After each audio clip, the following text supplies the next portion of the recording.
Hey, it's Conrad Thompson. Thanks for checking out the podcast here on YouTube. Be sure to hit the subscribe button and the notifications bell. You'll get a notice anytime we upload some new content. And when I'm not asking Bruce, hey, how big was Batista's? Well, you know. One of the things I like to do is help people save money. And if you're watching this video right now and you're in a 30-year loan, man, you're overpaying your single biggest bill and you may not even realize it. I want you to do a little experiment for me. Take your calculator out, multiply your monthly house payment by 360 payments. That's how many payments there are in a 30-year loan. That big scary number, that's your total of payments. You're looking at that number? You know you can do better. Keep more of your own money right now and go to savewithconrad.com. Or maybe you've got credit card debt. Man, it's not a matter of if I can save you money with that. Your average interest rate on a credit card is more than 20%. And by the way, all the interest you pay on those credit cards, it's not tax deductible. Whereas the mortgage interest, well, that is tax deductible. So if you owe this debt, it's up to you how to pay it back. Doesn't it make sense to get the cheapest rate possible and the greatest tax deduction possible? Find out how much money you can save right now for free at savewithconrad.com. You don't need perfect credit. Even scores in the 500s can be approved, and it's no cost out of pocket. But maybe best of all, we're licensed in more than 40 states. We can help more families than ever before. But how much can we save you? Find out right now for free with a quick quote from savewithconrad.com.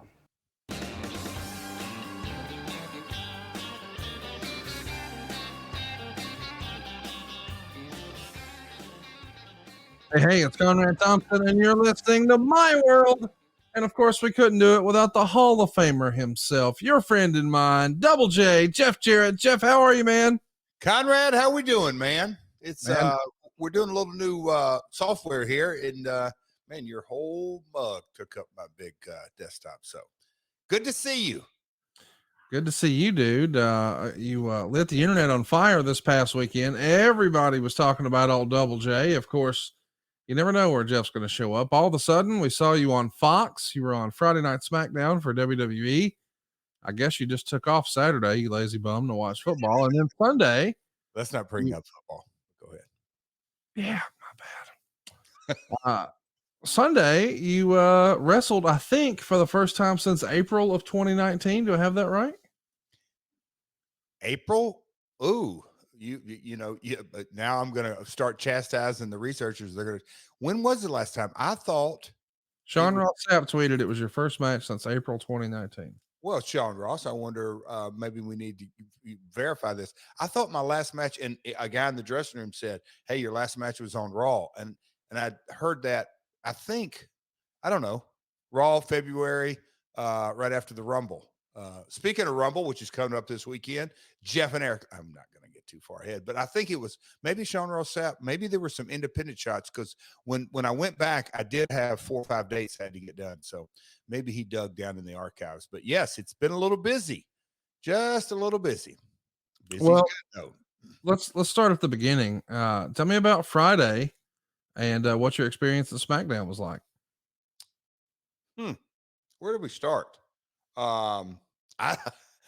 That kind of came out of nowhere, and I was originally obviously it's in my hometown, and my son Cody had been talking about it. He ironically ended up not feeling well, so he didn't even get to come down. But yeah, all of a sudden, it's kind of a last minute deal, and hey, will you come down? And my old buddy Shinsuke got to be in a little deal with him and Boogs, and we reminisced, me and Rick, about the last time we had actually chatted, because you know we're both pickers, Conrad. We both played guitar, so we were chatting about that. But that was fun. I got to reconnect with a lot of folks, and me and you got to have a little catering, and Mr. Bischoff got to hold court in catering.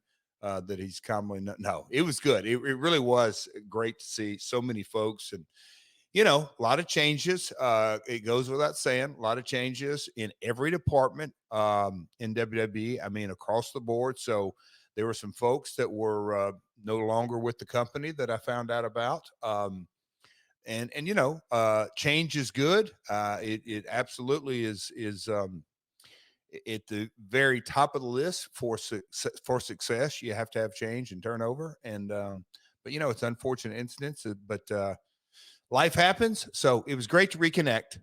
in so many ways. It was fun to do the pre-tape. I got several texts right after it aired, and they're like, "You're not coming out?" And I'm like, "No, I don't think I'll be out there in front of the live crowd." But no, it was fun. Wasn't it fun, Conrad? Did you have a good time? I'll flip it on you. You have a good time Friday? I did have a good time. It was good to catch up with some of my old friends and make some new friends. And I guess I wanted to ask, is this the first time you've been around the company since you were no longer working with them in a full-time capacity?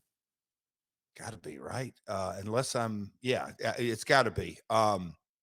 You know, I have stayed through the My World listeners.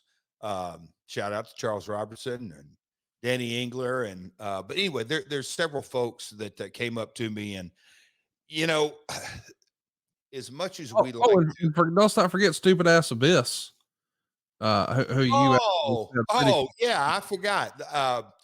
Chris Park, the attorney. Yeah, Um, stupid Mark, ass Chris Park, who thinks that Joe Burrow is going to be the next Joe Montana. You had oh been my teasing gosh. him all day about how I had thrown him under the bus, and I never have. I was a big fan of Abyss, but you're exactly right. Chris Park, boy, he needs his eyesight examined. Joe Burrow, the next Joe Montana. Fuck But out of here. if I could, I won't go down a rabbit hole, but there is a running joke. I've played in fantasy football with it. It originated in all the TNA days, and gosh, Eric Young, Matt Conway are the commissioners because they kicked Rudy out of the league legitimately, stole his computer, got into his password, literally hijacked. It was a big coup, Conrad. That's a whole nother podcast. But so been in the same fantasy football league for years and years and years. And me and Abyss, we had the best two teams all year long. And we both got upset in semifinals, kind of like this weekend for real in the NFL. It happens. And then come to find out, I walked up to Kofi Kingston and said, I've never been more ashamed of you in my entire life. Dan Engler won the WWE fantasy football. It's just crazier things that happen. It's that Bills Chiefs game was crazy, but Rudy Charles winning the WWE, one of the fantasy football leagues up there. But anyway, it was great to catch up. And Conrad, the podcast chatter on Friday, obviously with you there, it took it, to a whole nother level. But hey man, I saw Conrad. I've never met Conrad. I said, well, go right up to him. He's a kind feller. But no, it was fun to hear different folks. And there's some people in that organization, not like it's a foreign in there, that were around in 1999. Yeah. And that is the very first time that they knew that there's, I'll call it, how do I say that, Conrad? The embellish, the 357 Oh, version.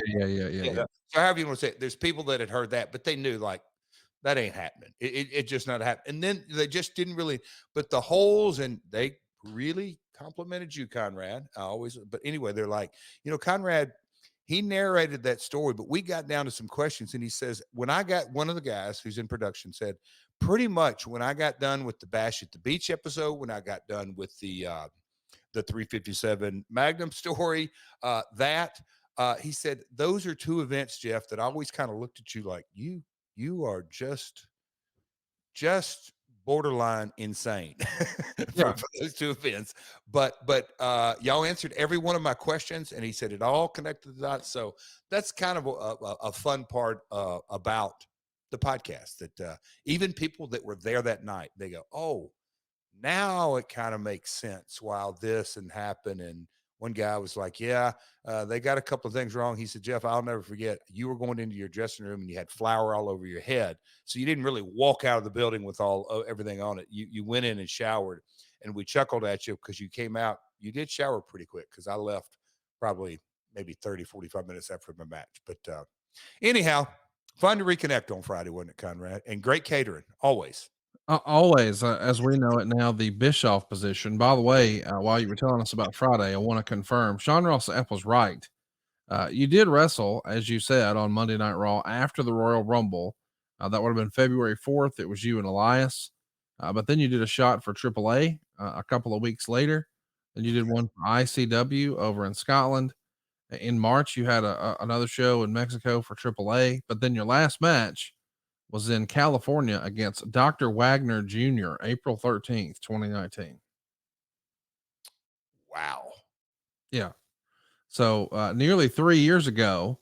Yeah. So let's talk about Sunday. Oh my gosh. Now, hey, that's another thing. That's where I was sort of going with. We're all in some kind of crazy dysfunctional family. There were several folks backstage that were they just said, Hey Jeff, we're really excited about Sunday. We're going to be watching. What do you think? And I'm like, I joke with some folks. I don't work small buildings in New York City. I only work the Garden. But they're like, "Are you excited about going to Hammerstein?" And I'm like, I've honestly never been in there. Came right after the Manhattan Center Raws. So anyway, a lot of chatter backstage on Friday about it, which I thought was really cool. And today, flying home, it's Monday when we're recording this, the day before it drops. I was chatting back and forth with some texts about fight. So Conrad, I probably got more questions for you about yesterday about Sunday and GCW, but I'll let you go first. Well, you had seen Hammerstein on TV, certainly. Oh gosh, over and over and over for sure.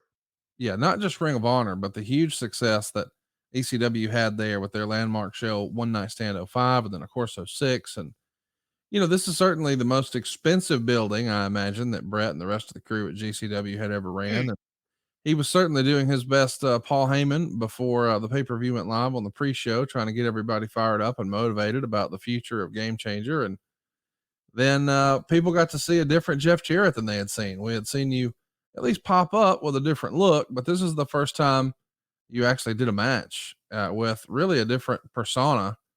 I don't know what you can share or can't share about how that came to be, or what your experience was Sunday. So I'll just say the floor is yours.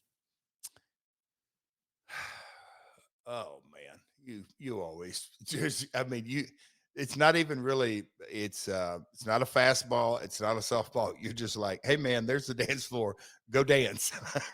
Well, listen, I know there's a lot of creative stuff and behind the scenes stuff, and I'm fortunate enough to know a few things here or there, and I don't want to get out of my lane, so to speak. So it's your show and y'all are doing business, or maybe you are, or is that the end of Effy? I mean, will he even have the guts to show himself in public again? He talked all this smack about how you were a clout vampire and he was trashing Billy from the NWA. Hell, he even doubled down on Chris Jericho, and he got to meet,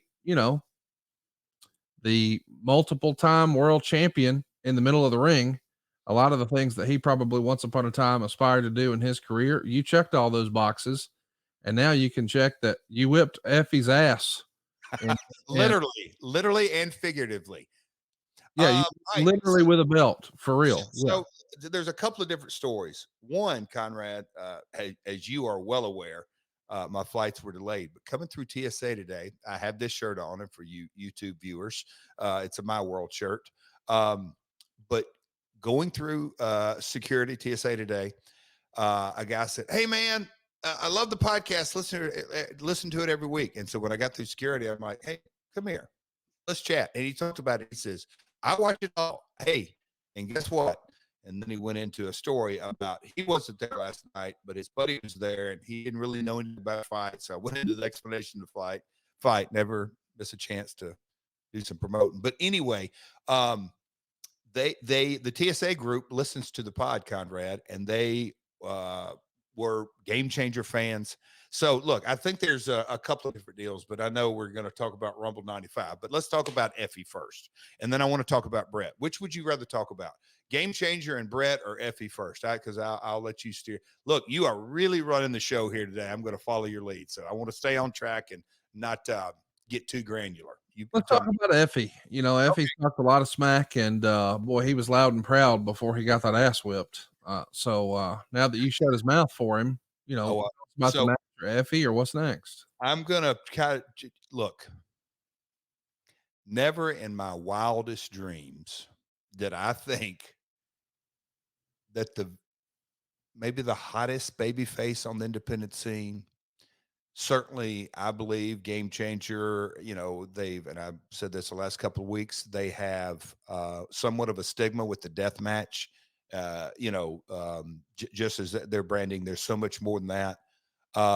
But Effy coming to the ring to Elton John's Goodbye Yellow Brick Road, Conrad, did that come across on camera? Because I hadn't had a chance to watch it back. But he's used that theme song for a while, so that wasn't a new thing for him. No. The vibe. I'm talking about everybody in the building was standing, singing, and look, I've been in the ring when AJ Styles over after I said that Doncaster, they knew every word to I am. Anyway, but obviously Yellow Brick Road's a different song, but still the vibe. Effy, and I thought it going in last night, but he is the most marketable talent on the Game Changer roster. He connects with the audience.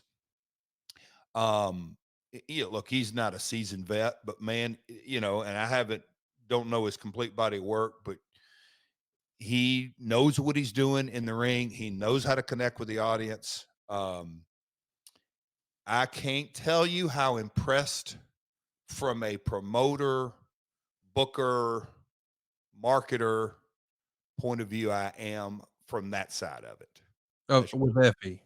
That's real talk there, Conrad. Yeah. On the talent side, which even goes a little bit more authentic, is that what he doesn't know, he truly doesn't know. And I say that out of all diplomacy. But I can assure you that, you have elementary school, and then you have middle school, and then you have high school, and then you get in college. He had him a test last night that he failed.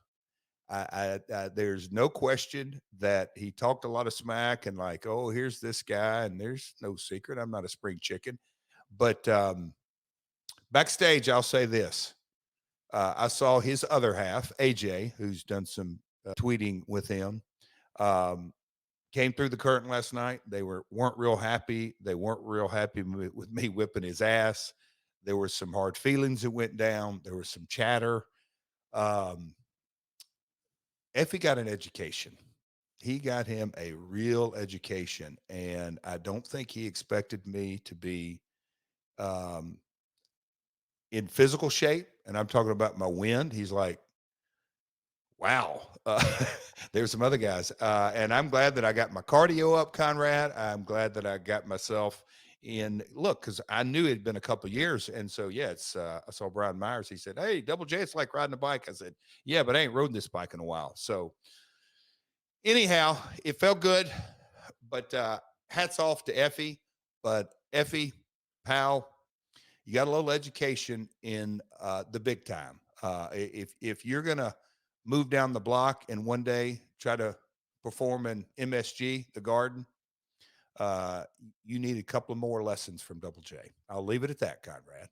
Well, I also think he got a lesson in not spreading rumor and innuendo. I mean, here he is out here calling you a clout vampire, acting as if you're trying to glom on to GCW. Well, I got the text that proved that ain't true.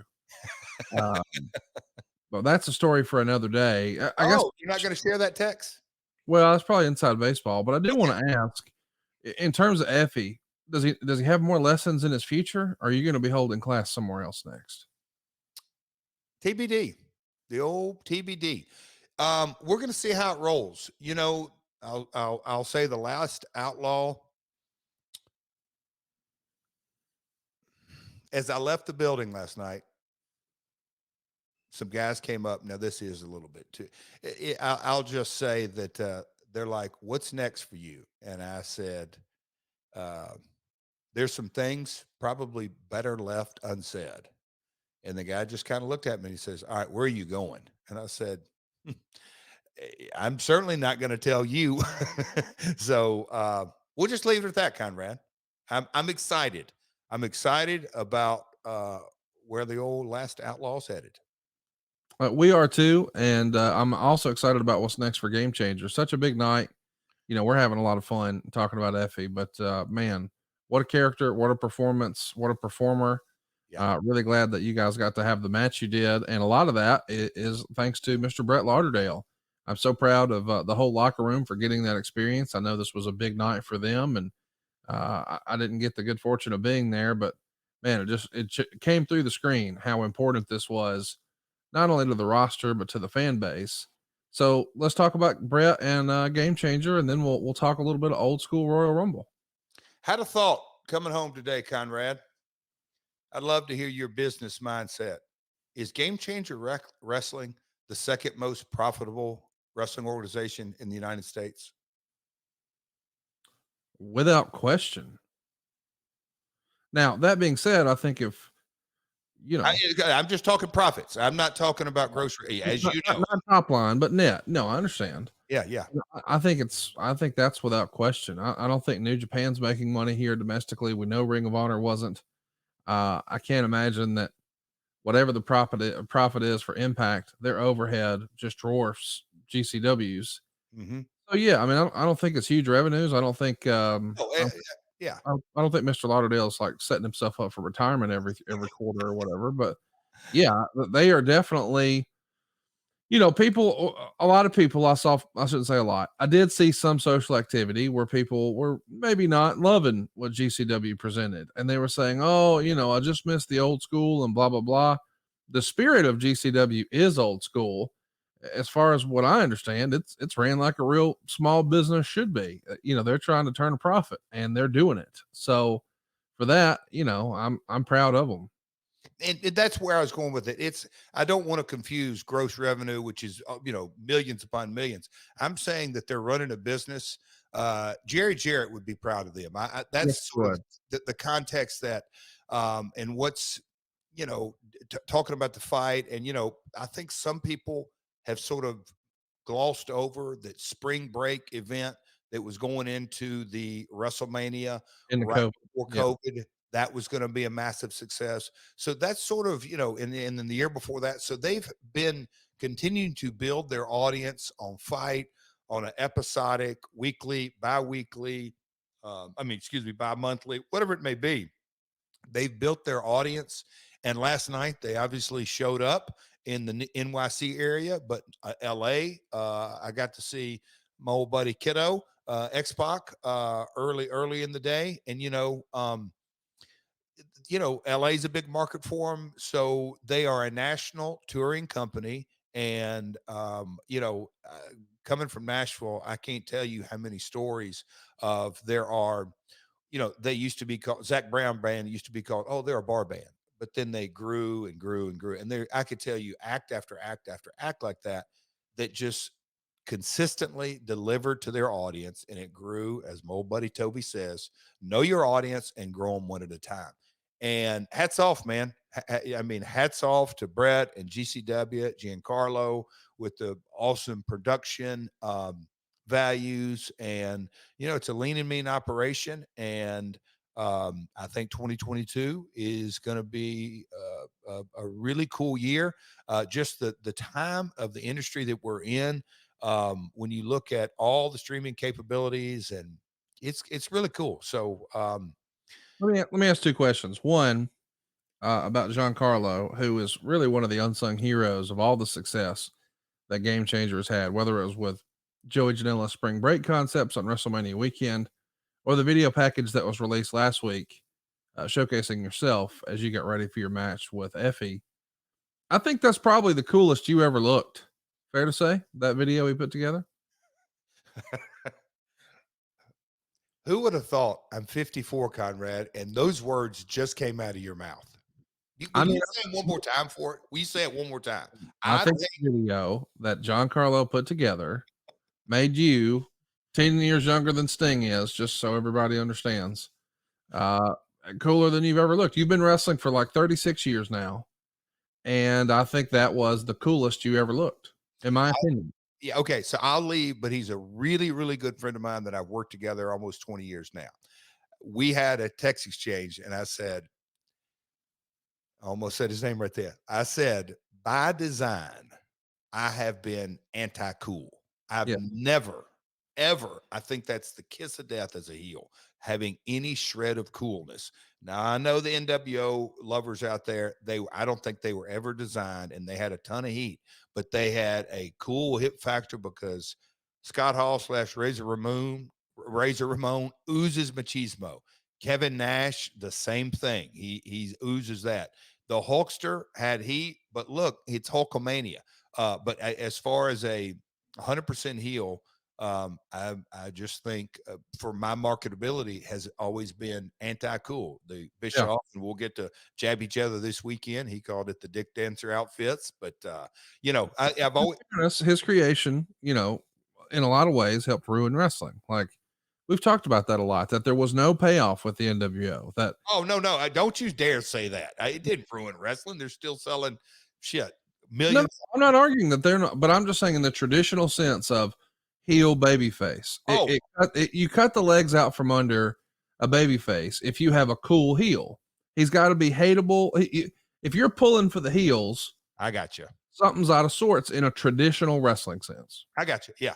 No, but I think but I think it's part of society's that way. You know, years ago, the Westerns on TV, and I don't want to get too far down the rabbit hole, but just society's, it's very hard to identify, white hats and black hats, or however you want to say that. I know that's probably not even politically correct, but, all clean, babyface and heel, and those lines, they're so blurred. But I think it's the evolution of entertainment. Just look at Hollywood today, creating movies and all that. But with all that being said, I think that again, going back to my text exchange, you put together, and Conrad will love you. Put from Simply Irresistible to Double J to Slap Nuts to King of the Mountain to Hall of Famer to another Hall of Famer. All that water under the bridge, I think. Then, and all those stories that go with it, the 350, whatever you want to say. Then I think the Last Outlaw coming out this side of it, I kind of think that's the Step Brothers fancy sauce that makes it work. So hats off to Giancarlo. So let's talk about the other thing I wanted to ask about. Then we'll talk about this year's Rumble, and then we'll get to our actual freaking show, which is an old Rumble. Um, I'm wondering, are there any lessons that you learned from TNA or from watching ECW, or even, the lesson that you may have learned trying to watch your dad grow? As a hardcore ECW fan, you had a certain style of presentation, certain style of performer and matches, and it was framed a certain way as an ECW fan. And then when they got their national TV deal, well, it changed. The show wasn't, now that you're watching it on Friday nights in prime time, and you're fitting into TNN standards, as opposed to we were just getting the tapes in the mail, or we were trying to stay up late and, watch it at 2 a.m. on a Friday night or a Saturday morning or what have you. Now, in an effort to grow, they had to sacrifice some things, or so it felt as a fan. So it just wasn't quite the same. And I'm sure that people on the world class side thought that with the whole USWA concept. Certainly the Memphis folks thought that. And then you personally, when you had your weekly TNA pay-per-view concept, that now you've got to feel a little bit ahead of the time, since that's really how Game Changer has grown. It certainly wasn't from selling hundreds of tickets for every show. I mean, you need to be selling thousands, but they offset that by doing weekly pay-per-views, which is another Jarrett innovation. Anyway, I'm just wondering, is there any advice you would give to the Brett Lauderdales of the world about who have, certainly developed a cult following and tried to grow, but now, in order to comply with all the rules that were required for Hammerstein, lots of rumors out there about this guy couldn't be advertised, and somebody snitched that this guy wasn't old enough, and there were no light tubes, and blah, blah, blah. So a lot of the stuff that you may have expected or seen or become accustomed to, you couldn't do if you were going to have an opportunity to take advantage of this opportunity. So I just wonder, is not gross, but growth, is that something you would almost say like, hey, be careful what you wish for, sort of deal? Because I don't want to I don't say betray, but I want to make sure that, confidential conversations. So I had multiple conversations, Conrad, and that's something that, as you know, and folks, I tweeted this, I came right down, sat down, and recorded. So I haven't had a conversation with Conrad, but Conrad, I'll start this conversation and we'll finish the part that needs to be confidential later. So I had several people sort of ask about that, anything from the match order to the branding to everything you just covered. Look, it's easy to play armchair quarterback. I mean, can you imagine if we I want to be clear. I'm not criticizing GCW no, shit and at I'm all. not either. That's what I'm saying is this Yeah. is a discussion amongst buds here. I mean, I'm before horseman and you know that. So that's why you're going to listen to me. Conrad's another story. I'll tell you, a guy on the front row would not shut up about Jarrett, you're not a four horseman. I'm thinking, dude, Conrad and me have a lot of fun with this. I'm wrestling Effy. Can you not sort of die? Anyway, it was funny. But look, everything you just sort of said. Look, again, playing armchair quarterback. Can you imagine if the pay-per-view would have started with Nick Gage and all that? The building would have exploded and ended with Janela, who in a lot of ways is the established. He's the daddy of the whole deal. That I mean, there's a lot of equity, I'll say, in Joey Yes. with the brand. And Cardona, look, he's been world heavyweight champion. And then, look, uh, I'm a guy from Memphis, so I'm all about run-ins. But, could they have made that tighter? Maybe, maybe not. But there were so many different moving parts. But if you would have ended with that and opened with Nick, look, again, armchair quarterback. But what was presented last night with no light bulbs and all this, I truly say that I believe that they have a strategy. So I'm going to say this. I need to know exactly what Brett Lauderdale's mission statement is, what his vision is, because what we can do nowadays, and I say we all collectively, is you can have your 3-hour pay-per-view and literally you can tell your audience, go watch this death match on YouTube right now. They just did that in Chicago with the Marcus Crane tribute death match. So there are ways, I believe, to super serve your audience. But Janela, it is not, it's all marketable because it's got a cool hip vibe in the death match and some of the language.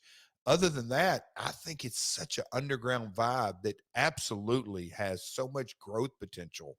It is, if you want to call WWE pop music and maybe AEW is a little classic rock thrown in there with a little hip hop with a little bit, brands of music, that underground alternative scene. There's people that have made mega millions off that. And I from relating it to the music business, that's game changer. So hats off. I just think there's this big event that they had is step one, and the next one I think is going to get better, and the next one's going to get after that. It's going to get better. A lot of pressure, guys hitting times on a 3-hour pay-per-view. I'm not going to say it's completely new, but and look, I love me some Briscoe brothers. They are, you talk about a vibe that you just can't really put your hand around. They've got such a cool, and they've always had this, but just their look and persona. But I think one of them tweeted, and I get it. They don't like pay-per-view time constraints because it narrows it, but it's also you got to serve the master, and the master is in demand, DirecTV and Dish on this particular night. So growing pains just happen, but man, what an effort by everyone involved. I mean, it just, look, was it every match a Meltzer 5-star? Not at all. Hey, what did Meltzer say about the show? I haven't seen where he said anything as of yet. I know Mike Sempervive was there representing WrestlingObserver.com, and I'm sure they'll talk about it in the coming days. Everybody's going to break down and cuss and discuss and be critical of it, but I'm just super excited for the guys who were there. Go ahead. One last thing. I don't know if the camera caught this, but did you see Vladimer slap me last night, Conrad? I saw you put your hand around his throat. And wait, did you see him? I didn't ask that. Did you see him slap me? No. Okay. I did see you hit a referee in the face with a belt. That is rumor and innuendo, asshole. That's you did not see that. That's complete chatter. Did you or didn't you swing a belt at his face? Did you see Vladimer hit me last night? No, I saw you choke him. You came right out, locked eyes, and started. Conrad, that's a bunch of bullshit. Just like the Titans losing. Well, that's also a fact. We're just spitting facts today. Hey, let's talk about the Rumble real quick. It's going to be this Sunday, or this Saturday, rather. You can come see Jeff, Eric, and myself right before the show. And we're actually going to go ahead and get you guys out of there in plenty of time. You'll have 2 hours to make it just 2.4 miles. Our show's going to start at 3. VIP doors will open early, so you get the best seats in the house. You get your chance to meet both Eric and Jeff. You get your picture made with them. They'll autograph your stuff for you. Of course, you're going to get an autographed 8x10 and a piece of swag you can't get anywhere else. And then you're going to hear some stories we can't hear anywhere else. This will not be recorded.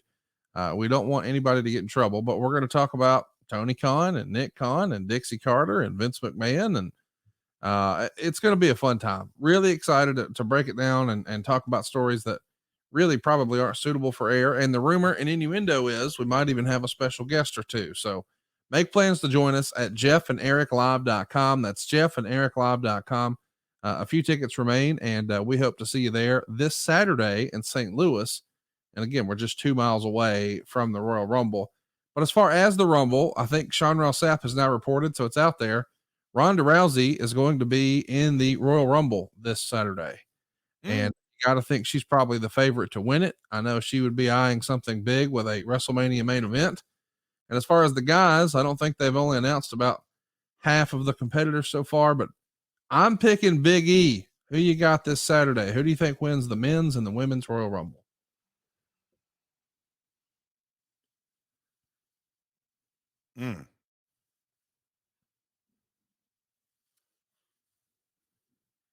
A surprise. On both sides, you think it's I do because they've look, here we go playing armchair quarterback. I feel they've gone out of their way not to announce many men's participants. Yes. More so than ever. I mean, we're 6 days away. Yeah, I'm going to go for a surprise. I don't think it's someone that is appeared already on WWE programming. Do you just want to say in a loud and clear voice here that you're at the Rumble, that the last Outlaws in the Rumble?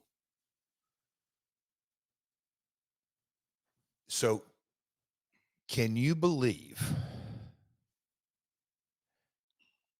all 4 NFL games this weekend went down to the wire, man? 3 of them were walk-off field goals, and then the 4th one went to overtime. Almost as if Roger Goodell is plugging to be Booker of the Year.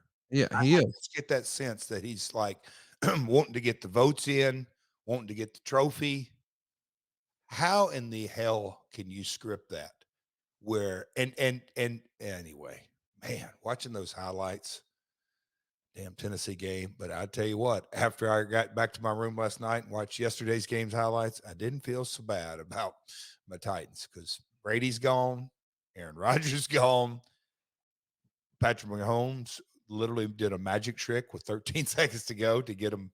Crazy, man. NFL, greatest game for television. It's just tailor-made for modern day television. And so is the Royal Rumble. Hope you guys check it out this Saturday. And don't forget to come see Jeff, Eric, and I over at jeffandericlive.com in St. Louis. But today we're talking about the Royal Rumble 1995. Wow. And this is a big show for you. And so is the Royal Rumble. Hope you guys check it out this Saturday. And don't forget to come see Jeff, Eric, and I over at jeffandericlive.com in St. Louis. But today we're talking about the Royal Rumble 1995. Wow. And this is a big show for you. Get even more from the hottest new podcast going, My World, with Jeff Jarrett over at adfreeshows.com. Let me get granular here for a minute, folks. Not only can you get the entire My World episode library with 0 ads, new episodes come your way each week early, ad-free, and on video starting at just $9 a month. We've also got tons of exclusive My World bonus content waiting for you, plus unique interactive experiences with your old pal, Double J. You get to jump on and ask Jeff questions, and if you joined us in Chicago this year for Top Guy Weekend, you got to hang out the entire weekend. 100% the best value in all of wrestling. Strut on over to adfreeshows.com right now to sign up. It's, I believe, the first time you win the Intercontinental Championship, which is obviously a big opportunity for you. And the story of you and Razor Ramon, the real life Scott Hall, actually begins at your Madison Square Garden debut, January 17th Now that's back in 1994, and at the time, Razor is the IC champ, and he's going to defeat you by DQ when Shawn Michaels interferes. Is this around the same time you were inducted into the clique? Do I have that right? Here we go. I tell you what, I looked at the notes and it caught me off guard a little bit that research went all the way back to literally the year before Rumble 95. So January, and I had just started with the company, 3 months or December, the vignettes were airing. So I debuted in December, and here we are less than a month later, and I'm in Madison Square Garden.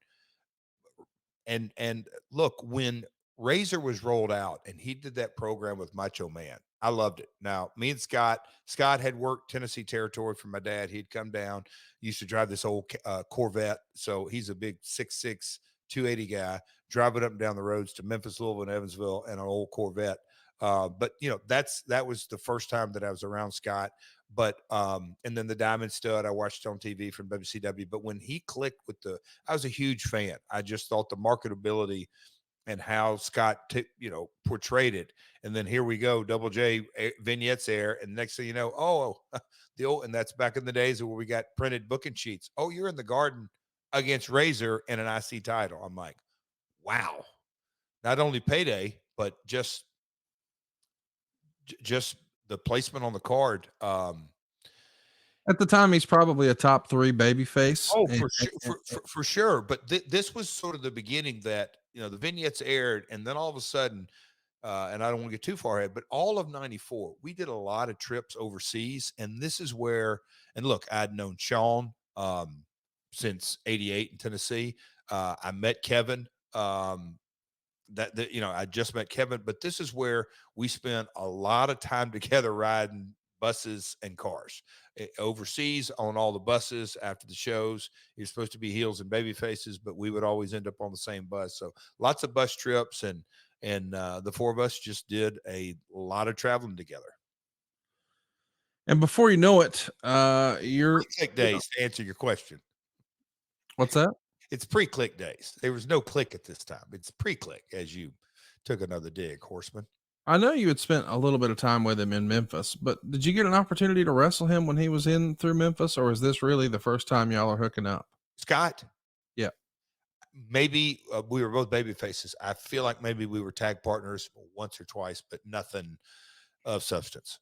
So when you have your big match at Madison Square Garden, obviously a big moment in your career, you'd worked in big buildings before. I mean, the Mid-South Coliseum was a big building, but that's really in your backyard and doesn't have the mystique of a Madison Square Garden. Is this something that, you're excited to talk about with real life friends and family? I mean, wrestling in Madison Square Garden has got to be on a bucket list for a lot of wrestlers, right? It was definitely on my bucket list, growing up, NBA fan and Knicks and and you hear through the music industry. But Mid-South Coliseum sellout was 11,800. So let's just say it seats 12,000 folks. The Garden's over 20. So much bigger building and the layout, but the rumble of the crowd. And look, I had heard from the time I was 10, 11, 12 years old, Memphis is our big building, and the Omni was a really big building. And in my brain, before I got into the Sportatorium, Dallas Sportatorium was a big building. But, you talk about Olympic Auditorium in LA, but, you hear Boston Garden, but the Garden is the Garden. No parallel. It's just the Mecca. And Vince Sr. and him promoting shows in there. And look, it's where, so many events have happened. Bruno and the consecutive sellouts, and Arnie throwing in the towel and on for Iron Sheik, and that story, and Hulkamania. And then here I am, 25, 26 years old, and I'm at the top, not at the top, but up close to it. And for the IC title against a guy that I knew, Scott, but his character was over. And I'm like, I got to bring my working boots. I got to bring my A game. Like, I got nervous last night, Conrad, but it's a whole nother level of nervous when you're 24, 25, and knowing that Vince is standing at the curtain, knowing that it can't be good. It's got to be great. So a lot of pressure. So from there, you're actually going to get to work Razor a few more times during the year, including a Raw that was taped in April. And it's the first time you have your big flashy entrance. And you originally work a match with him, and I guess something didn't go as planned. So you guys have to come out later and fix some things. What do you remember of that? Is this just you guys don't have your chemistry together yet, or what can you tell us about having to go out and I could not. I wish I could recall, but it could be something along the lines of Pat Patterson wanted us to, not that we screwed something up, but hey, go try this. It may work better. That finish didn't work. Or hey, we need to fix this, or something in the truck, or hey, it stunk, guys. You got to go back and do this. I'm not exactly sure. It was not, to my best of my knowledge, we used to do in those days, in between tape changes where it was, it's not a raw, it's a raw taping, but maybe we did multiple that night, but Coliseum home video. And that's a payday. That's an extra payday. So it could have been something that they wanted to enhance, make better, something for Coliseum home video. My, my gut tells me Pat wanted to, either we didn't do something he liked, or he wanted to try something a little different, and we went out and did it. The word we've heard over the years is that once upon a time, Vince McMahon had a bit of a meltdown and required for a Saturday night's main event that the Macho Man and Ric Flair go retape something. And it was quite the story. To the best of your recollection, that never happened with Vince, but perhaps Pat wanted to just try something different, but it wasn't a pissed off, fun Vince McMahon story we can share, right? No, I don't. I think I would remember that. I don't think this is the night that they ribbed me and, oh no. So Roadie, what is in there? They ribbed me and Roadie one night. That's the following year, put us in a shark cage. And held it up above the ring for a couple of matches that Bruce Pritchard was a part of. But no, I would have remembered if it was an ass chewing from Vince, or even if it was really an ass chewing from Pat, or something that he like was really upset about. If my gut tells me it was, hey, that was good, Coliseum home video, we might need a little more time, because some of us as talent who might have been on the road, they'd tell us to go 10 and we'd go 9, maybe 8.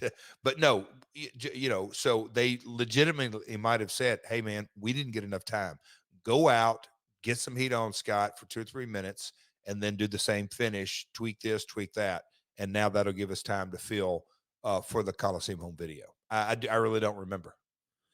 How well did you adapt to this flashy ring entrance? You had not really had a big I don't know, to do like this before in your career.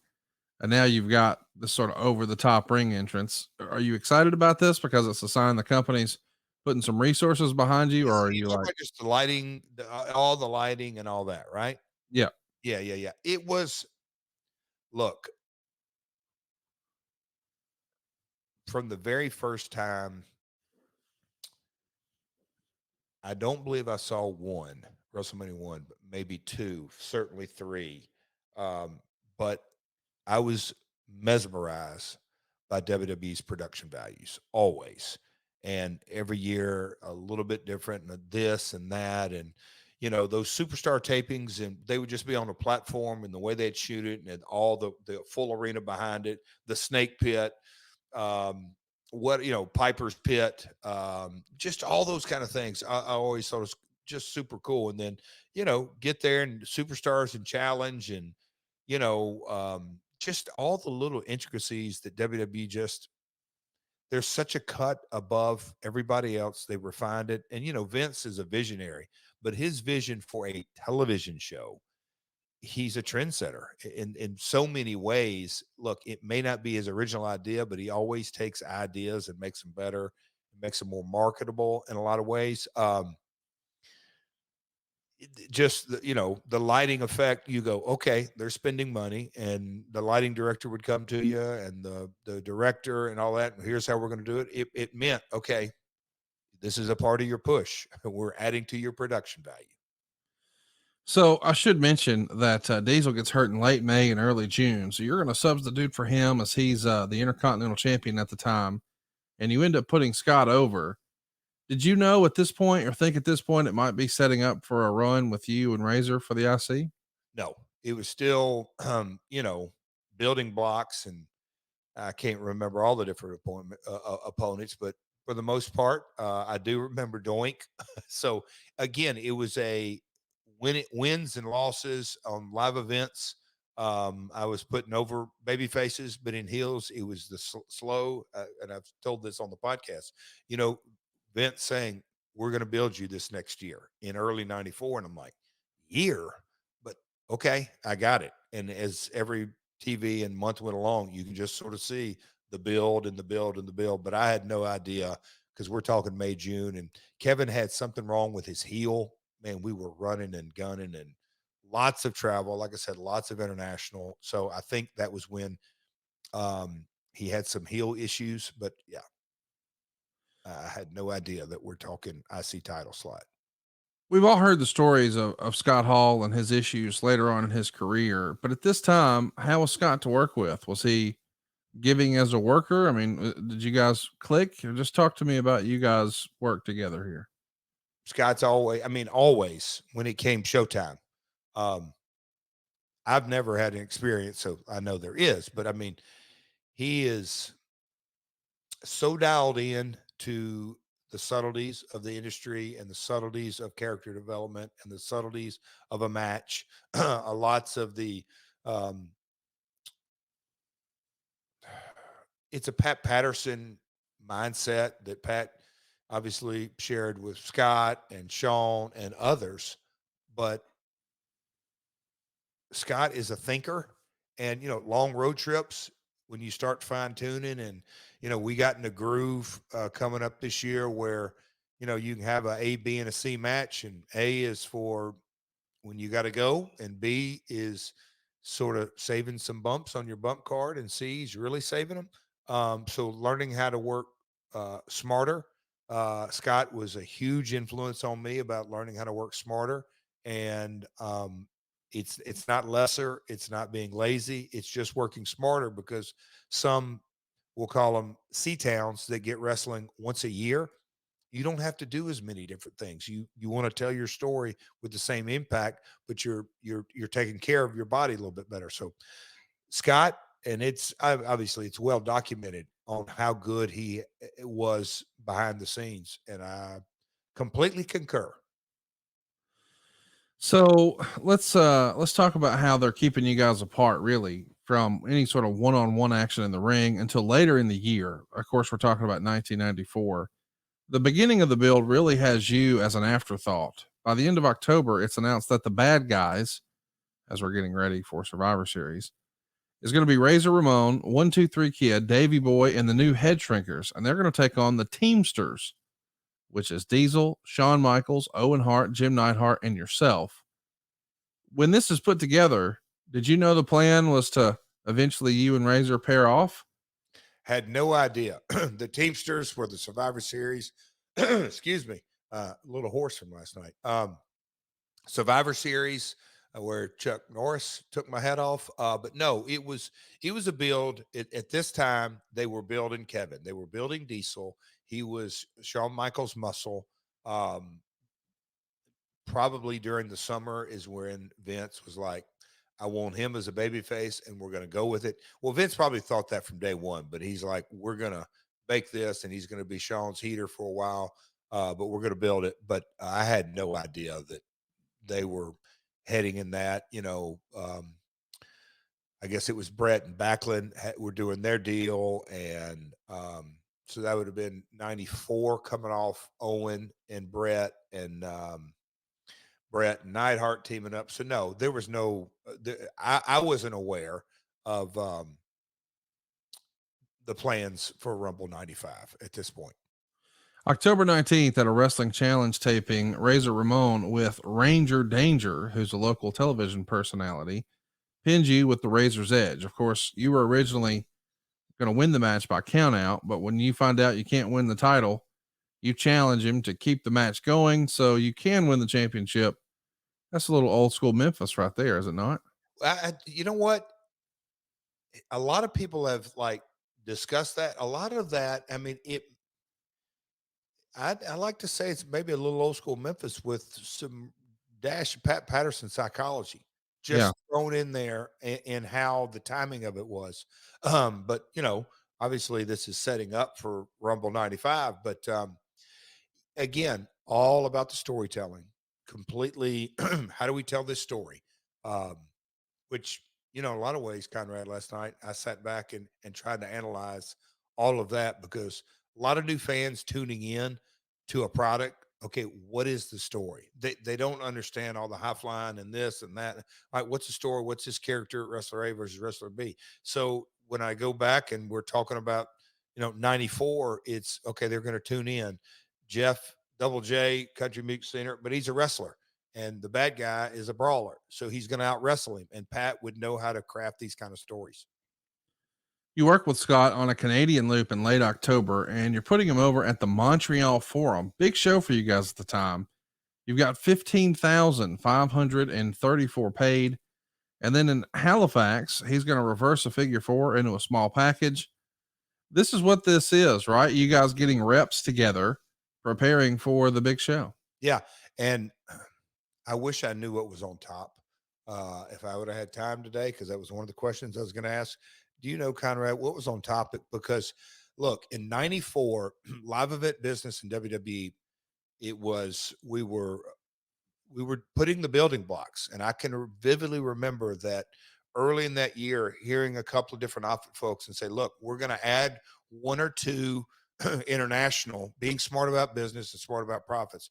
We're going to add a couple of international tours. This is the year that I got to spend Easter Sunday in Jerusalem with Owen and 123 Kid and Kyoto and others. Excuse me, Conrad. But we were adding international tours, guaranteed money, but we were also looking at, we're going to go to the Garden once a quarter. We're going to go to Nassau. We're going to go to Meadowlands once a quarter. We're going to do Pittsburgh once a quarter.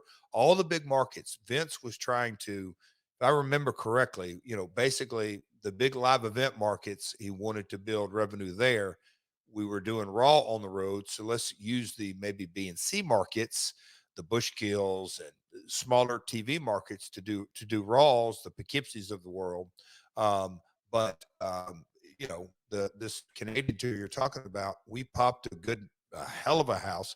And I want to say Jacques Rougeau, I don't call it his retirement. Yes, you're exactly right. It was marketed as his retirement match. He's in the main event, beating up the Pirate. Jacques Rougeau had Raymond in his corner, and PCO had Johnny Polo, aka Scott Levy, aka Raven. PCO, he was there last night. Unbelievable. Yeah. And Scott Levy's last appearance here. So this will be the last time we see Raven until 2000. So Raven's last shot. But underneath that, it was Diesel working with Barbarian, Undertaker, and Yoko. Brett working with Jim Neidhart. IRS with Bob Holly. The Bushwhackers with Well Done. Adam Bomb with Quang or Quang, depending on how Bruce pronounces it today. And you and Jeff, or you're Jeff, you and Razor. Yeah. So either way, though, old Jacques was quite a draw. 16,843 fans are there. 15,534 are paid. This is Montreal. Just to put this in perspective, 2 nights later, they run Toronto, which is like the New York City of Canada. 3,500 folks. Okay. Thank you. Folks, that right there is why he's the podfather, because it completely gives the whole context about, and I just sort of went into the 94 live event business. We were building it. And I can remember going to Pittsburgh and Jack Lanza going, hey, man, this call will be fun tonight. Got to call the old man. We're up 40 grand or, the building blocks or whatever it was. We were slowly building the live event business back up, coming off the steroid year and the scandal. And, I'll say this, it was leaving Hulkamania and getting into Brett and Sean and all the, those top guys. So it was a transition period during the industry. But then it truly shows in so vividly. If you promote and you give them what they want to see, they'll be there. I don't care if it's a downtime, a uptown, whatever it is. Jacques got off his ass and probably pulled out all the strings and promoted. And the Rougeau name in that market was mega strong. And it was a hell of a house because it was way above what else we were drawing around the loops. Almost 5X. Part of that Canadian tour, without Bret Hart on the shows like Brandon, Manitoba, and Saskatoon, Saskatchewan. It's actually got you and Scott in the main event. Mm-hmm. This has got to be a huge vote of confidence for you, an old Memphis boy. Now you're here in the big leagues working with a top 3 babyface and going on last. Pretty big time stuff. Hey, tell me about it. It was, I mean, what am I, 27 there? How old am I? Yeah, not even that. 26, 27. It was a big deal. Yes, Conrad. And I can remember it going, man, this has happened kind of quick. And Brett was carrying the banner, and he had no off days because he was, champ or in that slot and doing every appearance, and just so much groundwork to be done and pulled in 15 different directions. So yeah, it was cool. And yep, it was a big vote of confidence from VKM, to say the least.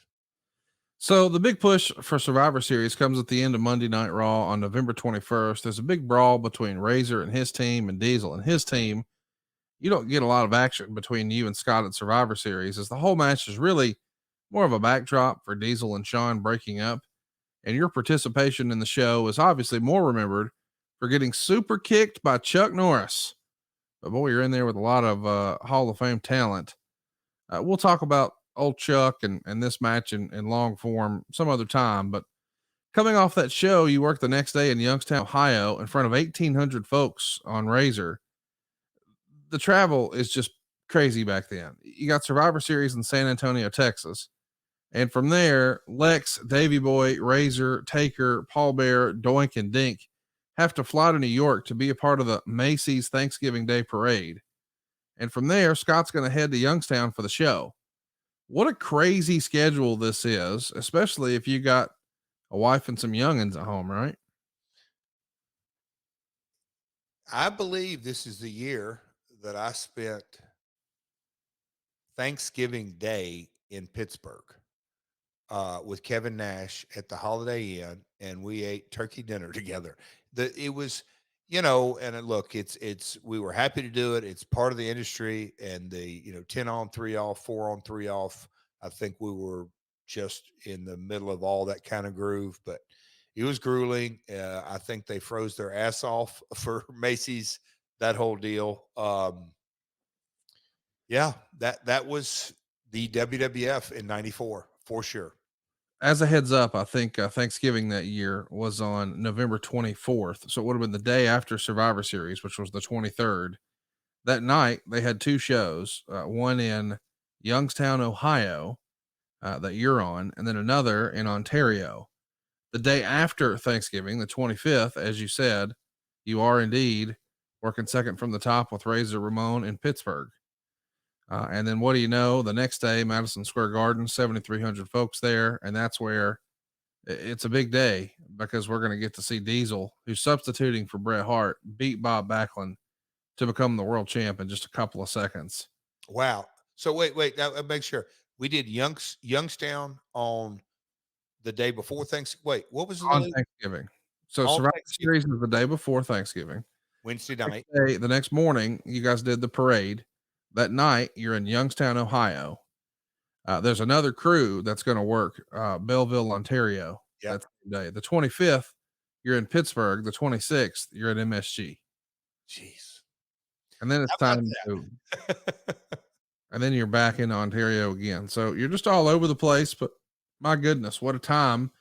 And here's one of your pals, somebody that you had just shared Thanksgiving with, and now he's the top guy. He's got the big belt. Seeing you, one of your friends that you were making towns with and traveling with occasionally and trying to infiltrate his group. Now he's got the big belt. This is the same belt that the Macho Man, one of your heroes, wore. This is the same belt that Ric Flair wore. This is the same belt that Hulk Hogan and the Ultimate Warrior wore. And now your pal has it. Did that feel like a major moment to you? It was huge. And look, and I'm sure the research, and there could be a whole nother story, and you may have already done this with Bruce and others, but the Bob Backlund chicken wing and that vision and that direction went so heavy I'll basically that I don't say that late summer and fall, and then the plug was pulled.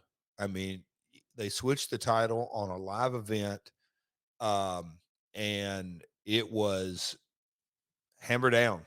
Vince wanted to change courses, and he did, and it was really cool. I mean, Kevin would probably tell you this day, it came quickly, it came suddenly, not an enormous amount of build as far as getting steam behind him because he had come in and got his feet wet and was Sean's heater, but the Diesel persona was more of a heavy. So they gave him the ball quick, and the boss wanted it, and that's the direction we took it. But yeah, it was very cool for Kev. 2 days later, there's a Monday Night Raw taping, and not only do you get a big victory over Davey Boy, but you get a new heater. It's going to be the debut of the roadie. Jesse James Armstrong makes his debut and helps you get the win. Let's start with the match itself. Davey Boy is a world-class worker. What's it like being in the ring with him, especially on Monday Night Raw? You know, Davey, so much success, SummerSlam 92. Prior to that, the Bulldogs. At this stage of Davey's career, he worked his ass off. He was massive and big and strong and all that, but he loved to have a good time. So I always enjoyed it.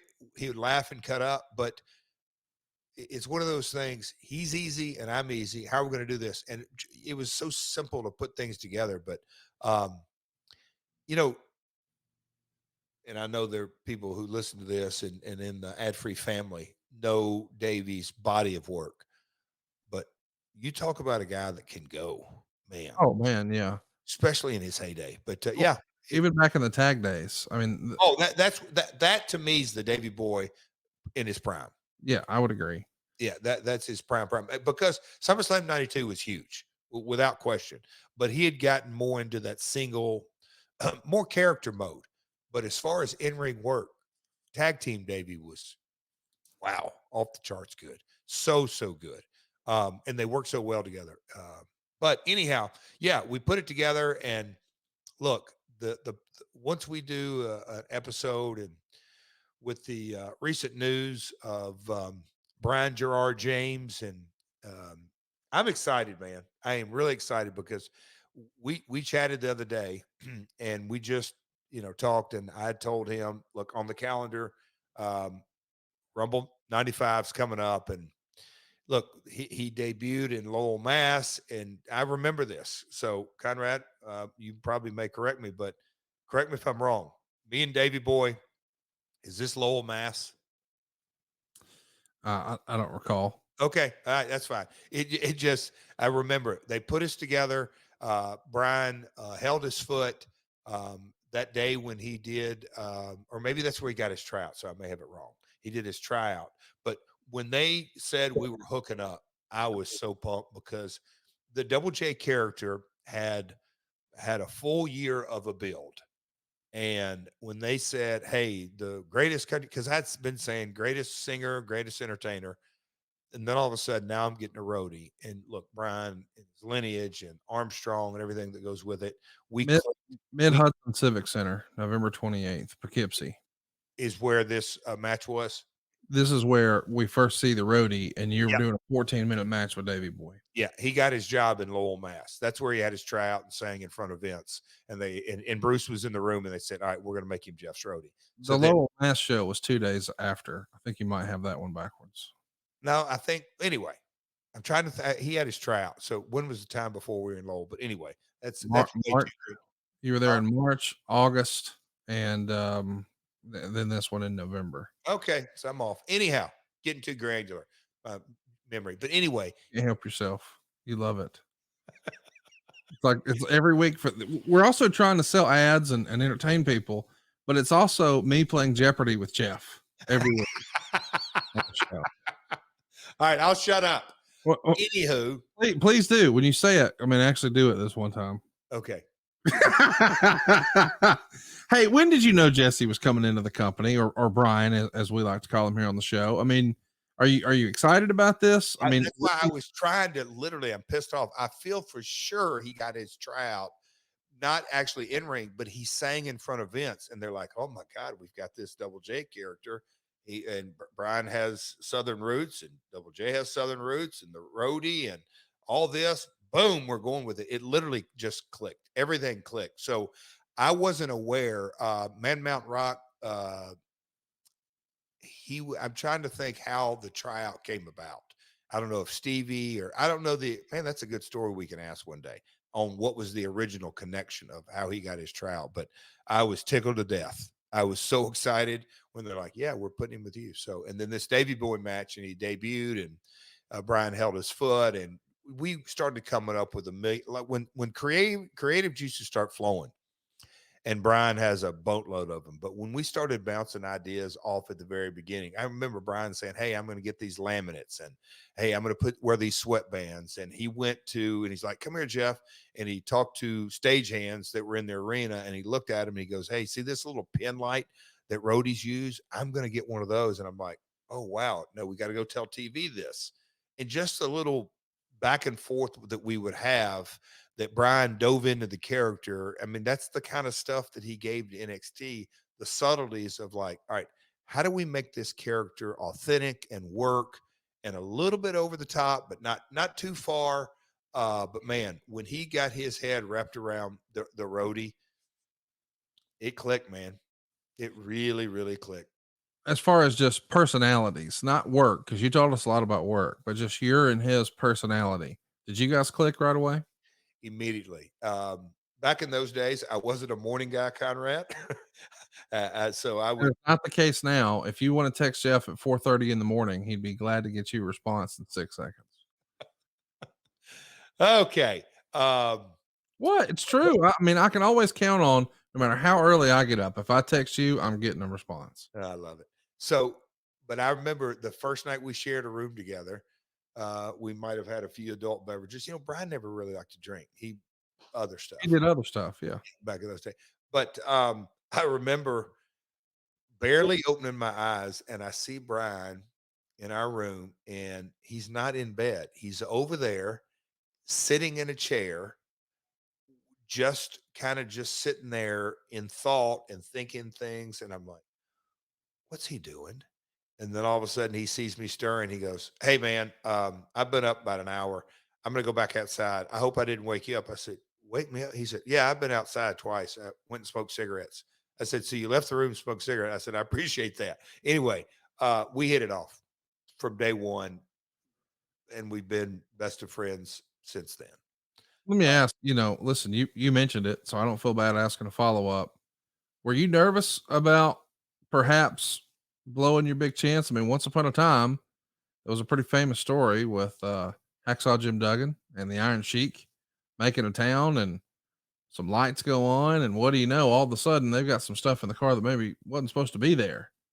And you're relatively new to the company here. It's in your dad's company, and you're getting the big time push, and there's a precedent set. Were you nervous? Was there a best practice? What can you tell us about And Jeff? and maybe that didn't come out. Brian would get up and go smoke cigarettes, legitimately cigarettes. And No, so, not left-handed cigarettes, no but sir, no okay. sir. He loved him some cigarettes. So The look, other stuff came later, you're saying. yes, I got you. true, and certainly never carried in cars. Let me ask you this. In your opinion, and I know we're getting way sideways, I'm just asking. There's really kind of two sets of guys in wrestling. Once upon a time, there were guys who maybe they liked somas and pharmaceuticals, because let's not forget, you guys are essentially getting into, I don't know, 25 car crashes a night when you're taking bumps on that unbelievably stiff WWE ring. And then you're cramming yourselves into a car and driving for hours on end. So I'm not judging anyone who looked for an opiate or a painkiller or a muscle relaxer or something like that. But I am saying it's been talked about a lot that there were really two types of guys: guys who liked pills, for instance, a Shawn Michaels, and then guys who liked the old left handed cigarettes, maybe a guy like Bret Hart. Um, did you understand that a lot of the quote unquote use of those left handed cigarettes was really a pain coping mechanism? So the question is, did I understand that it was a pain coping? Like, did it have a stigma to you because you grew up in the South, but you grew up in a wrestling family and in a wrestling environment? And once upon a time, boy, a lot of folks were pretty nervous about that sort of thing. But there is an alternative, which maybe in hindsight wasn't any good either. The opiate deal wrecked America. And What I, where yeah. did you stand on that? So I always viewed it as three different groups: guys that liked alcohol, guys that like smoking, and guys that like their pills. And I always mentally had it in my brain that, the adrenaline that flows, I don't care if there's 150 people, 2,000, 10,000. It's all relatively the same. I also think I knew this even way back then. It's somewhat of a survival. When you get out and you're pounding your body, it's the adrenaline gets to pump it. And when you finish and go shower and got to jump in the car, you don't got to. You choose to jump in the car, and whether you're just driving 3 hours back home or going to the hotel and go in the hotel bar, then go to bed, rinse and repeat the next day, it's all sort of coming down off that adrenaline rush. And people did it differently, but I always put it in three different categories. And at the very core of it, as it manifests itself through the years in the disease of addiction. If you are breed, if you have the gene of it, it eventually turns on you, and it just flips the switch. But I always put it in three buckets, but it's all about coming down off that adrenaline dump. So Makes let's sense? talk. Oh, totally. I want to ask about Road Dogg again here. Did you guys immediately know that because of his singing ability that the breakup was the ultimate destination and how that storyline would play out? Or was that Not not apparent to you right away? Not at all. Matter of fact, we started kicking around ideas on where we could go with it. Um, Look, he is a great singer. I am not. Can I sing? Yeah, but everybody can sing. It's just whether you're good or not. But I think how can we go with this? Because I mean, we even had discussions early. Look, we were just talent, and Vince, Pat, and Bruce were the creative. Where's this going to go? But eventually there's going to be a babyface turn out of it. But to get mileage out of it, Brian came in and he's one of four Armstrong boys who could all wrestle. So we always thought from the very beginning, the natural progression was going to be maybe we tag for a while. Maybe there's a tag team of Double J and the Roadie with the tag team, which would not be a bookend tag team, the traditional kind of tag. So we really thought, okay, they're going to go with the tag. How's this story going to develop? We knew, I mean, the very first night, the very first set of TVs, Vince was very happy, loved it. I knew that Brian's bump taking charisma was like money. I knew we would work great together. Brian could talk. I mean, from his Marine days, and he was a lot of people don't know what an accomplished Marine. Yes, he went to war, and I'm gonna respect that because I don't know the ins and outs of it. But Brian, stateside, he was a leader in a big, big way in the Marine Corps in his platoon, and he stood at attention and holding the American flag behind Bush's inauguration, and just dude is super talented. But so I can't say enough about that. But his charisma, we just both knew, man, he's got so much legs in this. So we had no idea that we were headed toward the Milli Vanilli storyline, and certainly not that quick at So this your first interview segment with Rhodey takes place on December 17th. That's a Superstars taping on the Heartbreak Hotel with Shawn Michaels. Did you know at that point, hey man, a month from now or so, I'm going to be IC champ? Or when do you find out? There was talk that, all along that, okay, but just because how Kevin was, Diesel was world champ, and where they're headed with that, and all the different opponents. And I mean, Taker and IRS and the head shrinker. We would have to go through the card, but it was a very natural fit. Double J and Razor are headed toward a storyline. Um, so we knew that much. Did I know they were switching the title? No. Not, look, I don't want to say I didn't know to the night of. Early January would probably be a safe bet, or maybe into December. But Scott, God bless him too. He always, whether it was the agents or Vince or whatever, Scott was like, "Yeah, Double J could go." I mean, it was the buddy system, as some folks. They, but Scott wouldn't do that if he didn't mind telling folks, "Hey, man, you're terrible," right to your face if you weren't up to par. And Scott didn't mean any disrespect about it, but getting on the level and the show, you better be able to go, or you're not going to help your opponent out, yourself out, or the company out. So the next week on Superstars, Christmas Eve, it's announced that you'll be taking on Razor for the Intercontinental title. I mentioned the date because it's just 1 year ago where you make your debut for the company. And now here you are, announced as challenging for the second biggest belt on maybe the second biggest pay-per-view of the year. Quite a little journey from point A to point B here, is it not? That's what I'm saying. In one of the early episodes, when we talked about the debut of Double J and the vignettes and all that, it goes during this generation, during this era, the new generation of Vince and company's mentality of building a character, and they stayed the course and obviously made tweaks along the way. And from the doinks and whatever opponents I had, it was just a very slow, methodical build, and they defined that character. You mentioned that interview segment. That on the Heartbreak. I mean, just there were things that they continued to craft to build these characters. And that was the business model, and they perfected it in so many ways. I also want to mention that while you go to your European tour, Germany, Israel, England, you're going to be working with Razor every single night, putting him over. So you guys are really getting to work out the kinks and get your timing down. And do you know the finish at this point? Like, are they saying, "Hey, here's the"?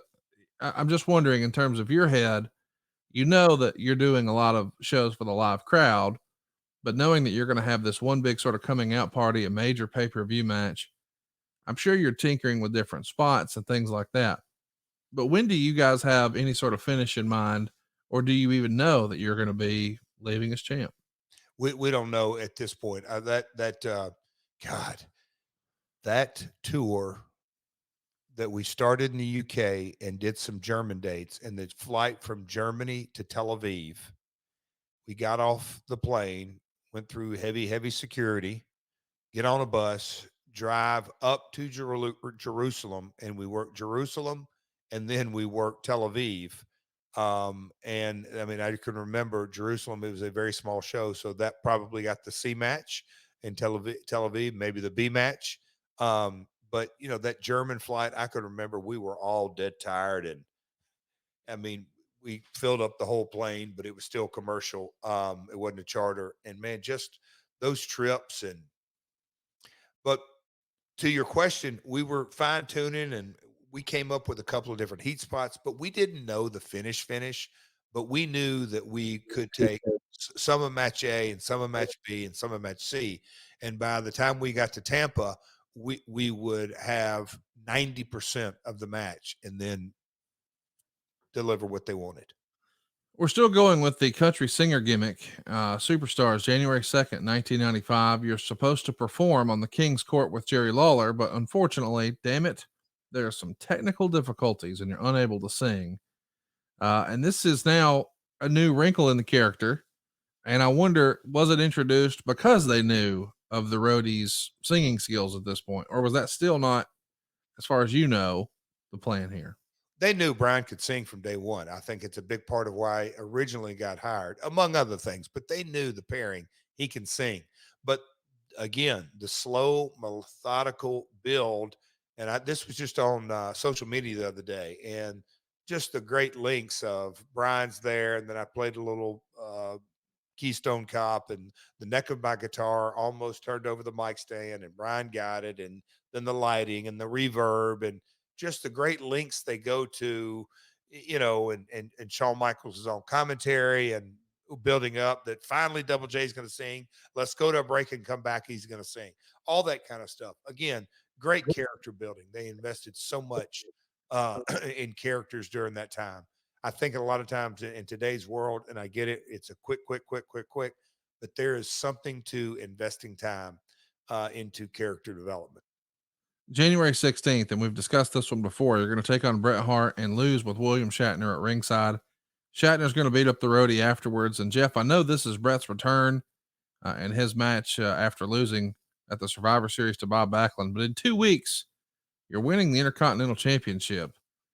Did you assume it would be a different finish, or, obviously it's not an issue for you to put over Bret Hart? I mean, he's the top baby face, but do you remember this night? What can you share with us? You're thinking about the creative. I can remember, and as we sort of discussed this, if I didn't know, they certainly knew I was winning the title at Rumble, because it just makes sense that it's kind of an honor. It is an honor. Bret's coming back after a couple of month hiatus. I know he had been running hard for several years, but I don't know if it was a month or however long a hiatus, but they chose me to go in there to say Bret's going to have a hell of a match, but he's going to beat somebody clean, that it won't hurt him. And we know where we're going with him, but it's a good win. And Willie Shatner, William Shatner and Road Dogg and the pairing, and it's entertaining, and it was an honor. A main event on Raw, a big deal certainly for a young Double J. A main event on Raw to get to work with Bret on his return, and William Shatner, and I'm sure it was a USA Network special or something that he was there plugging, but it was Vince doesn't beat people in slots unless he believes they can carry the ball. So, especially during that era. There's a fun segment on Superstars on January 21st. It's the final build of the show. Razor wins a squash match, and then you and Rhodey come out. And as Razor grabs the mic, Rhodey cuts the power to the mic. Nice little touch there, Jeff. Is that a Bruce idea, a Pat idea, or is that a Brian idea? It was obviously done back in Stanford in creative rooms. It feels like a Bruce, like a Pat, maybe a Vince, but just them playing it out in a creative room. And what if we did this? And what if we did that? And it may have come up with, okay, what does Razor actually need to say? Because they've been building this week after week after week. And somebody says, he really doesn't need to say anything. Okay, how do we get there? Well, here's the idea. What's a roadie do? He's dialed in to audio. Boom. So, just the fun, collaborative, creative process. The last house show you worked before the Royal Rumble is once again Madison Square Garden. And man, you're all over the show. You're a part of Sean's Heartbreak Hotel. Then you're in the main event with Sean at ringside for you to sub in for Bob Backlund to take on Diesel. Main eventing the Garden with Sean at ringside, and you're standing across from Diesel. I mean, clearly you're a part of the clique here. I believe you now. Diesel gets the win, obviously. It's in front of 5,400 people. How big of an accomplishment is this in your wrestling career? You're main eventing for the WWF title at Madison Square Garden. I think about how young I was too. Yeah. It's as big as it gets in the WWF, and they're the biggest promotion in the world with the most prestige, and I'm a heel. So pretty big honors, actually very big honors.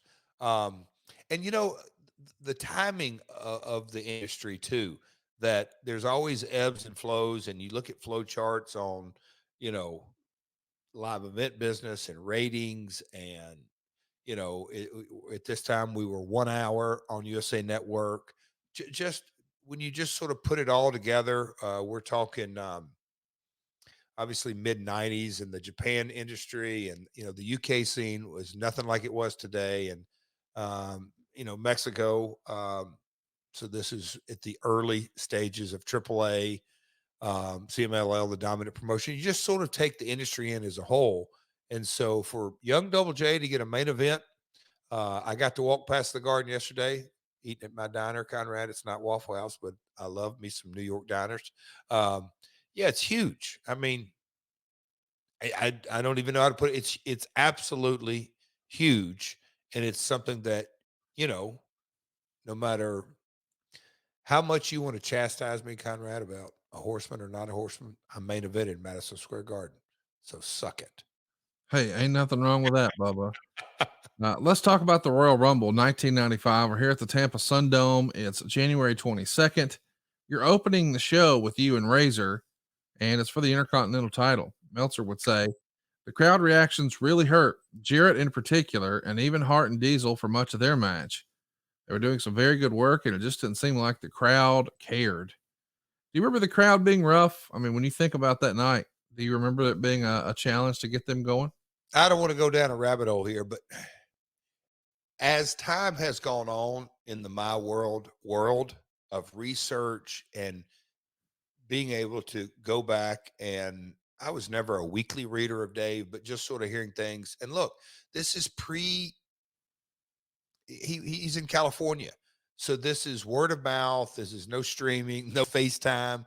Dave really had to take word of mouth and then watch it through an audio feed when he's watching at home. So is an authentic reading. I'm sure he did the best he could, but also wants to make the best report he can for his readers, and some fiction and some not fiction. I don't recall that at all. Matter of fact, on pay-per-view Sundays, I mean, we documented it, Youngstown, 2,000 people or whatever those numbers were, and those, Canadian blue check runs that had 2,000 or 3,000 people. The Sun Dome, we had Lawrence Taylor and the Rumble, a huge match. Those were big events. Like you said, the number 2 event of the year. I remember the people, I mean, they were with everything. And me and Scott had our match down, and the opening sequences, I'm bumping all over the place, and the people are with it.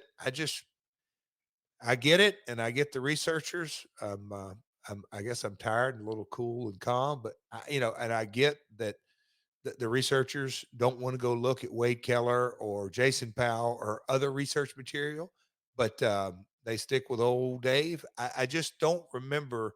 Look, Dave's going to write what he wrote, but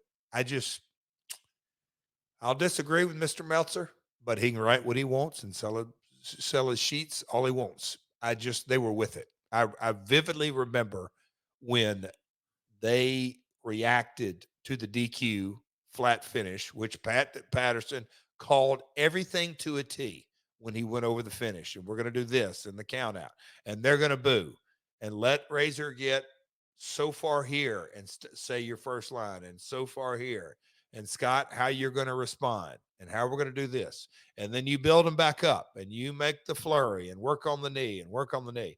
And then you get him right where you want. And Scott, get him up. And I can't do a good French accent, but he's going through these whole motions, and Scott, you stick him and pull him up for the razor's edge, and your leg goes out.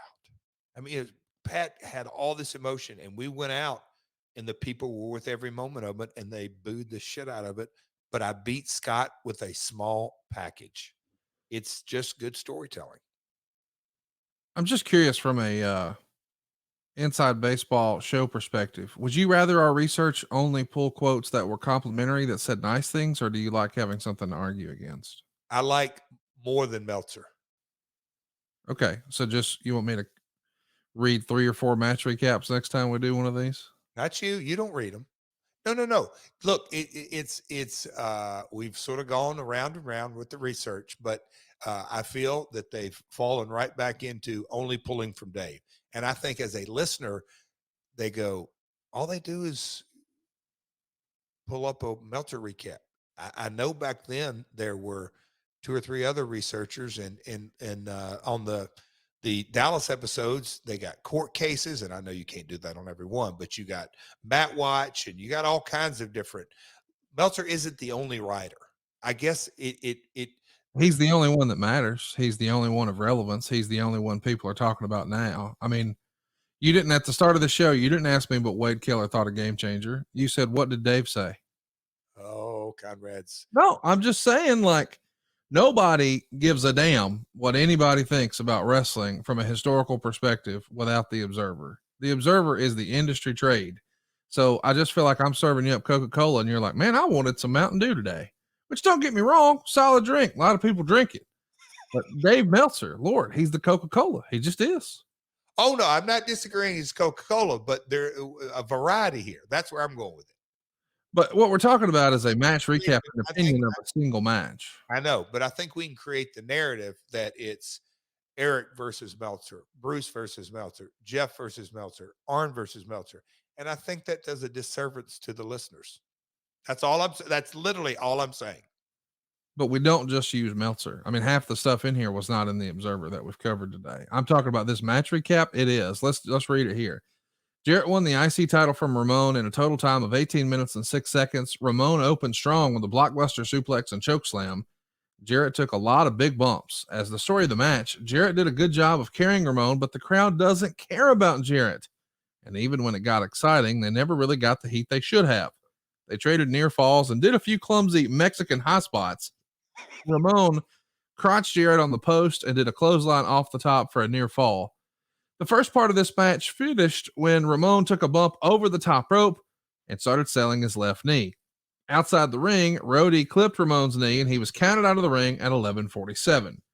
Jarrett then said he didn't want to win by count out because he knew he wouldn't get the title. The same basic deal they'd been doing at the house shows and Ramon's matches since November. He called Ramon a chicken, so of course Ramon got back in, still selling the knee. Jarrett mainly worked over the leg flare style, pulling out the figure 4 at 3:15 before Ramon broke it after 70 seconds. He kept selling the knee during his comeback and did a hot spot where Ramon went for a backward suplex. Jarrett reversed it in midair and Ramon reversed it again for a near fall. However, the crowd, for whatever reason, just wasn't into it. Finally, Ramon went to the razor's edge, but his knee gave out and he dropped Jarrett, who scored with an inside cradle in 6 minutes and 19 seconds, 3.25 stars. I love the story you're trying to tell. He hurt his knee. You're calling him out. You keep working on it. And then even when it looks like he's got you beat with that finish, the old wily veteran snatches that inside cradle. And that's all she wrote. Great old school traditional match stuff. I think this is a really good match. I watched it maybe a year ago and I was shocked at how much I enjoyed it because, as we've established here on the show, back then you and I were not friends, and I was just hitting that fast forward. My batteries died in my remote, had to sit through the whole damn thing, and I was surprised it was actually really damn good. 3.25 stars that the people weren't with.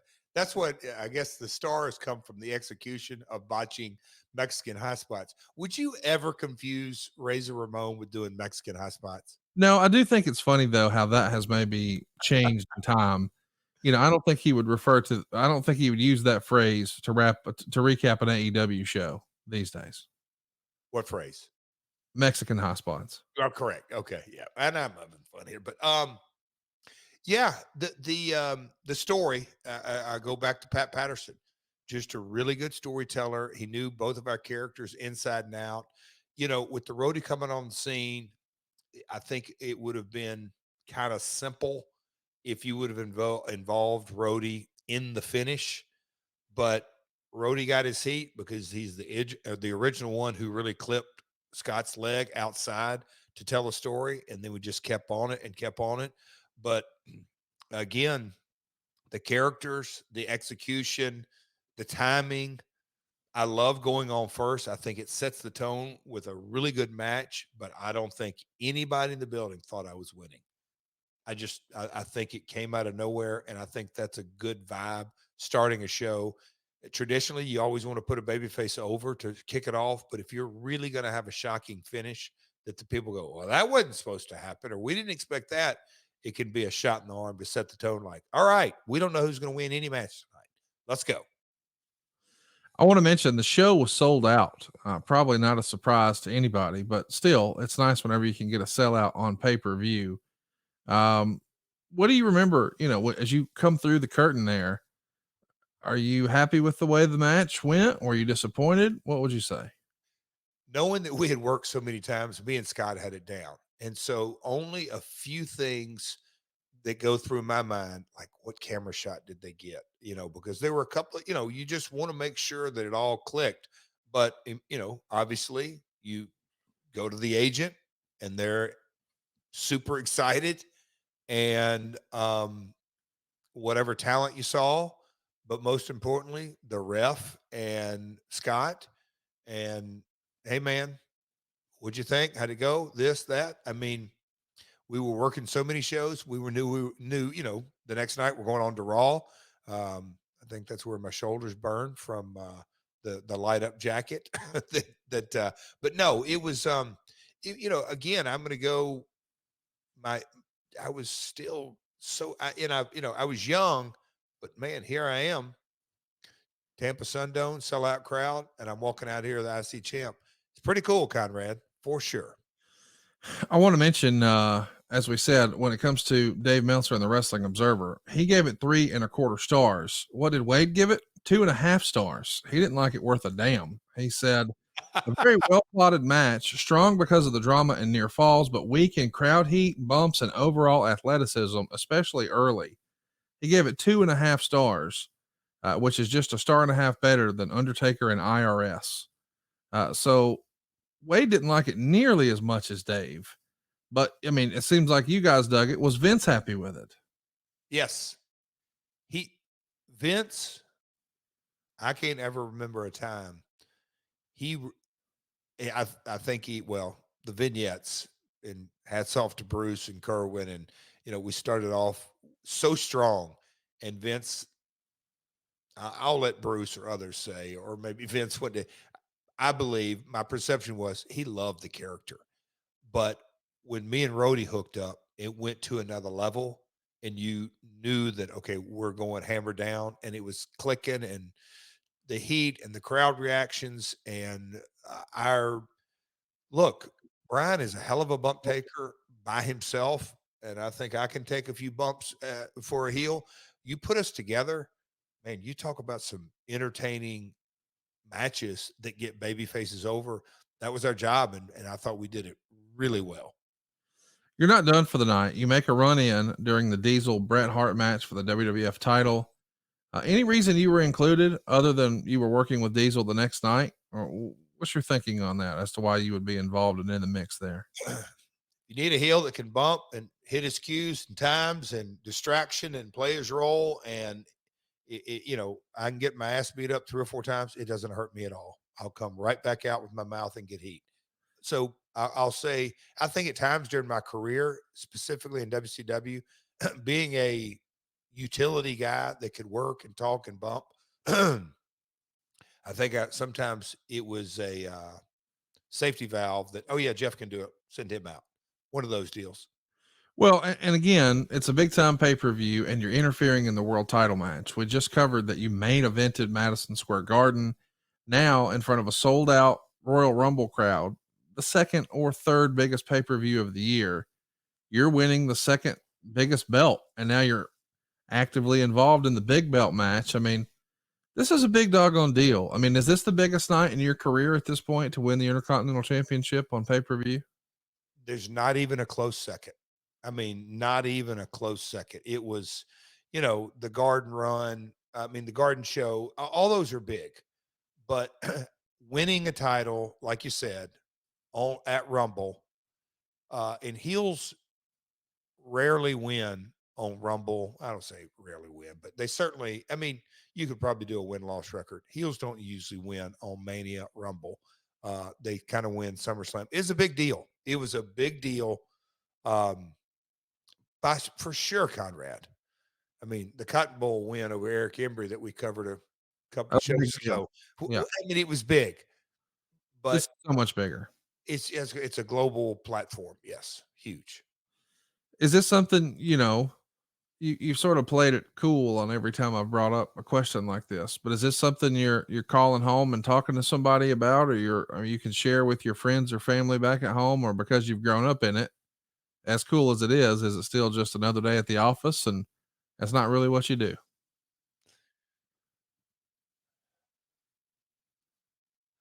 Conrad, I got 3 or 4 texts, not last night, but around 10 o'clock today, when guys got to their work and started scrolling through my social media, and they're like, "Hey, asshole, why didn't you tell us you were wrestling last night? We would have watched that kind of stuff."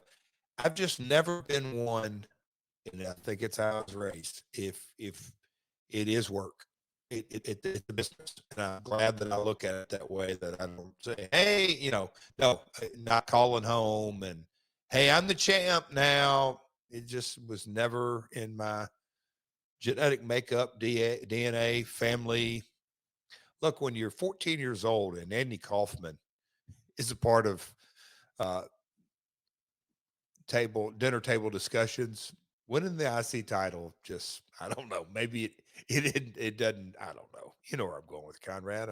Sure, It no, just it was just it the wasn't other day. it wasn't a phone call home. Your internet connection's probably got a little tired today, so we're going to start wrapping things up here. We're excited about next week. Before we get there, Yours was too just a second ago. That's weird. Okay. I've got full bars on my side, but you got that hillbilly Hendersonville internet. I got that Comcast business. You know what? I wonder if it is. Cody's out of school. So Cody's upstairs streaming Spider-Man. I'm just wondering if because I got kids in the house. Normally, Hey, you and I record in the morning, and it's just you and I on our internet connections. But right now, Codeman is talking trash to somebody on Xbox. he's And training. You know where he just came back from, Conrad? uh, Gold's Gym. I heard about that in Nashville. He's going to grow up to be big and strong, and we're proud of him. And I tell you what, I know Conrad, you and Cassio probably. I don't want to say you came to your feet last night when I beat Effy, but there was probably some celebration going on. Not near as big a celebration as Code Man. Karen videoed him. I got to share it with you. I can't wait to see. The Rumble has a lot of celebrity involvement. Pam Anderson is here. She's the biggest star in the world. Of course, Baywatch has taken over pop culture in a way we can't adequately describe here or properly contextualize. Lawrence Taylor is here because he's getting ready for the big Royal Rumble or the big WrestleMania showdown with Bam Bam Bigelow. But we've got to lay the groundwork here. And obviously, that's going to be a big part of what we're trying for WrestleMania 11. Ultimately, WrestleMania 11 winds up being a flop. In hindsight, did Vince rely too much on the celebrity involvement and not enough on the bread and butter wrestling that maybe had gotten everybody to buy the pay per view to begin with? Are you talking about at Rumble or at Mania? Either or, it feels like, hey, great, we got an intercontinental title change, but my goodness, Pamela Anderson's here. It's almost secondary, and it feels like they should be here to add to, not take away, in my opinion. Yeah. And I just maybe these were, well, no, this certainly wasn't one of the first shows because all the manias and all that, but I thought it was I always studied all this on like where the inserts went in the Raw when watching the finished product. And back in those days, VHS tapes and watch it when I got home on like how you integrated a Pam Anderson or how you integrated a LT. And LT is a different story because we knew we were going to Mania with that. But Pam Anderson was not. I mean, it was an attraction, and she's going to walk Sean to the ring. But you barely touched on it. Pam Anderson in '95 was probably the number one National Enquirer. TMZ wasn't around, but help me out, Conrad. But as far as that Hollywood buzz, Unbelievably huge. huge. I mean, Baywatch, huge, but just everything that surrounded a Hollywood celebrity, Pam Anderson was that. And she's on our show. So I was always tried to sit under the learning tree again and see how it's integrated in, knowing she's not in a wrestling role because the territory days, if you're going to put somebody on the card and give them a payday, what's the ROI? Like, how are we going to get money out of this? And Pam Anderson wasn't taking bumps and she wasn't a special referee and truly just window dressing. But okay, I got educated through the years that, okay, she's going to be in an advertisement where the folks go, oh, wow, Pam Anderson is at this pay per view. I'm going to check this out. One of those things. So you don't always bet 1,000 with celebrity engagement, not at all. But it also is, I believe, and I come from the school of the cumulative effect. The cumulative effect of having surprises and celebrity involvement work. It just does. And it's interesting too, 95, as we start the year, obviously she's a megastar on Baywatch. And a modern day, or for that era, Kim Kardashian, just superstar. But obviously she's an actress too. But here's the other thing. Later in the year, at the end of the year, is when the rumors start to come out that, hey, there might be a sex tape out there. Oh, And wow. they've just turned that into a series over on Hulu that I think is debuting later this month or maybe next month. But it's going to be a mini series about that whole scandal. I think the tape first was widely released in early 96. And man, you want to talk about taking over America. This is way before TMZ, but bootleggers were everywhere, buddy. You think there was some bootlegging going on in the wrestling trading tape era? This is another level. Let's do something we've never done here on the show. We have read a lot of fan questions from social media. We'll continue to do that, but we've been trying to do this for a few weeks, but I think we're finally ready to do it. Whenever you sign up to be a part of adfreeshows.com, you can actually call into the show like a regular old radio show. So we've now got some questions that we can go to from some of our listeners. So, Jeff, with that in mind, I'm going to play our first call here. Are you ready? I'm ready, pal. Here we go. Well, as usual, whenever I try something new, it doesn't go exactly as swimmingly as we would have hoped. Kaufman, you ready? No, not Kaufman's deal. I had it open in my browser here. We're trying some new software out today, as you've shared with our audience. And one of those pieces requires that, well, we're doing something a little different, but let's take a listen here. Here's the question. Finally, maybe second time's a charm here. We'll take a listen. Shit's not meant to be. We'll see you guys next week as we're going to be talking about 1995 when you come back into the World Wrestling Federation after walking out on Vince the very first time. What went into the return, why you returned, how you returned, and feuding with Ahmed Johnson. What else do you think we might be talking about when we talk about your return to the World Wrestling Federation? Jerry Lawler, Gold Records, Bruce Pritchard, a guitar off the top rope, just all come to my mind. I cannot wait as my world rolls along. Yeah, that was a real interesting. It's why we do it, Conrad. You're in the business of nostalgia and discussion, and not all of it can be Jeff Jarrett main event in Madison Square Garden. Some of it's going to be the underbelly of it, the story behind the story, and some of it's going to be, okay, so this is what happened. Man, that was terrible. Oh, that was pretty good. So we'll see. Well, and we'll make sure that we don't just let Dave take shots at you. We'll have Wade Keller do it too. So we get a fair and balanced 2.5 stars and 4.5 stars and 3. all that jazz. I love it. Are you ready for this? You know what? Earlier I was going to interrupt you, but we're wrapping things up here. I'm a little irritated. And the reason being, Conrad, is that Jeff and Eric and Jeff, and yes, I get it. But at this stage, why aren't you a part of advertising in the shows? You're going to be there Saturday and you're going to be part of the VIP. And if you think you're getting out of it, nope, it ain't happening. We're partners. We're tag team partners. I had the discussion Saturday night because I flew up Saturday. I'll leave this guy because he didn't need to be, but he's like, tell me we got in. And I'm like, I just got to say, Conrad has a unique knack of storytelling. And it's a marketing brain plus wrestling fandom, plus he cares. Anyway, so why aren't you part of advertising the show this Saturday? Well, for the same reason my name's not on the show. It's 83 weeks with Eric Bischoff. It's my world with Jeff Jarrett. You guys are y'all are the Jordan, I'm the Pippen. Y'all are the Karl Malone, I'm the John Stockton. Yeah, yada, yada, yada. That's bullshit. Go ahead. Yeah, I'll be there. But you know what else I'll do is I'll have all the kinks worked out so we can answer questions like this one. So you just need a little time. But I'm ready now. Let's take a listen here. Well, this is Andrew Paw, Enhancement Talent. When did Jeff find out that he was going to be part of the run-in during the Diesel Brett match?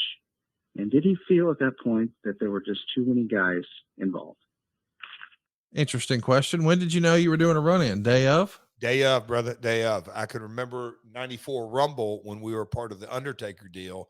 in that casket match. I'm getting granular and jumping around, but those run-ins that kind of just happen and one thing leads to another, but I didn't find out till that day. And knowing that you have your sights set and the IC title match and I win, and then you cool off and you go, oh man, I got to go back out there. I better stretch. That's when you can get injured. Anyway, I won't get long-winded, Conrad. You'll get aggravated at me. Good question, though. It is a good question. Here's one. Let's see if you can decipher what he's saying, because it's got a little inside baseball reference for us. I think you're going to dig it. Hey, yo, this is Ross. I'm an enhancement talent for adfreeshows.com. Jeff, I have a question for you. On a scale from 1 to Roll Tide, how Roll Tide was Pamela Anderson back then? How about that? How Roll Tide was Pamela Anderson here in early 95. Like a combination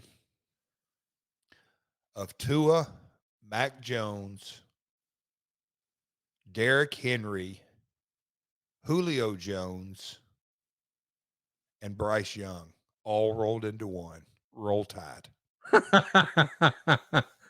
And here's a question about celebrities here. Let's take a listen. Hey, Jeff, Connie, Hornets beer guy here of Half Free Shows, of course, under the slap nut level. Just wondering regarding the 1995 Royal Rumble. I noticed, you had a refrigerator, Lawrence Taylor there.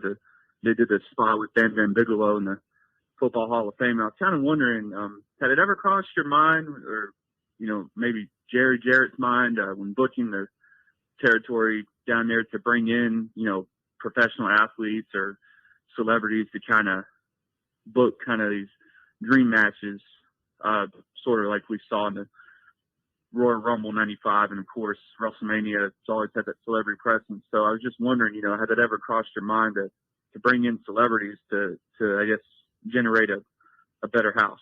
Thanks. So everything's relative, and celebrity is certainly relative. But the single biggest, most guaranteed success on a spot show, and a spot show is Memphis is a regular town. Louisville, Evansville, Nashville, the regular. But if you go to an Armory or a high school gym, is to get the local football coach or basketball or the DJ or the principal of the high school, get that celebrity and get them involved as a special referee. We've done it 1,000 times, that this football coach is going to wrestle Jimmy Hart with the blindfold on, and Jimmy Hart has to put the blindfold on, and he does promotion after promotion and radio call in and radio call in. I'm going to beat up the coach. Matter of fact, I'm so confident I'm going to put a blindfold on. And of course, Jimmy Hart gets blindfold. Lawler comes out, one punch. Lawler runs to the back, cover, 1, 2, 3, the big reveal, and the football coach is standing there and does nothing. So we use celebrities, relatively speaking, all the time. DJs, coaches, from time to time, go back to, we used Leon Spinks in Dallas. Celebrities have always been involved. It just not Pam Anderson or Lawrence Taylor level. Well, we're going to talk about all the good, the bad, and the ugly, whether it's Pam Anderson or Lawrence Taylor or anywhere in between, when we talk about what in the world brought Jeff back to the World Wrestling Federation after walking out on Vince. It's going to be quite the story that I don't think Jeff has ever shared. Nope. Inside baseball, all the granular details coming your way next week. Don't forget, you get all these shows early and ad-free over at adfreeshows.com. And there's only one place to pick up your tickets. It's this Saturday. It's St. Louis. It's myself. It's Eric Bischoff. It's Jeff Jarrett. And since he had a big week, it's jeffanderic.com, or I'm sorry, jericandflive.com. I'll get it right eventually. jeffanderic.live.com is your place to pick up your tickets. Pick up the VIP. You'll be glad you did. And you want to be able to tell people you were there to hear this story, that story, for a surprise guest or two, if you will, at jeffanderic.live.com. We'll see you next week right here on My World. Peace.